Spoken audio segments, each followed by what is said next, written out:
एक सेठ था और एक सेठानी थी। दोनों बहुत ज़्यादा लोभी थे। उनके घर कोई मेहमान आता तो उन्हें लगता कि कोई आफत आ गई। एक बार उनके घर पे दो मेहमान आए। सेठ के मन में फिक्र हो गई। उसने सोचा कि ऐसी कोई तरकीब चाहिए कि ये मेहमान यहाँ से चले जाएं।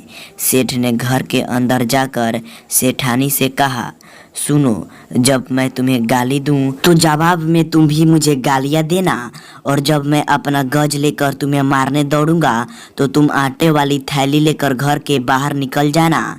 मैं तुम्हारा पीछे पीछे दौड़ूंगा।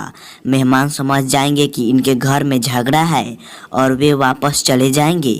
सेठानी बोली, अच्छी बात है। कुछ देर बाद सेठ घर में बैठा बैठा सेठानी को गाली देने लगा। जवाब में सेठानी भी गाली दी। सेठ गज लेकर दौड़ा। सेठानी ने आटे वाली थैली उठाई और भाग खड़ी हुई। मेहमान समझ गए कि ये सेठ और सेठानी दोनों लोभी हैं। ये हमको खिलाना नहीं चाहते, इसलिए यह सारा नाटक कर रहे हैं, लेकिन हम इसे छोड़ेंगे नहीं। चलो हम पहले मंजिल पर चलकर वहां जाकर सो जाएंगे। मेहमान ऊपर जाकर सो गए। यह मानकर कि मेहमान चले गए होंगे, कुछ देर के बाद सेठ और सेठानी दोनों घर लौटे। मेहमान को घर में ना देखकर सेठ बहुत खुश हुआ और बोला, अच्छा हुआ बला टली। फिर सेठ और सेठानी दोनों एक दूसरे की तारीफ करने लगे। सेठ बोला, मैं कितना होशियार हूँ कि गज लेकर दौड़ा।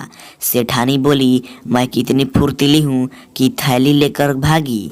मेहमान ये सब बातें ऊपर से ही सुन रहे थे और वे ऊपर से ही बोले, और हम कितने चतुर हैं कि ऊपर आराम से सोए हुए हैं।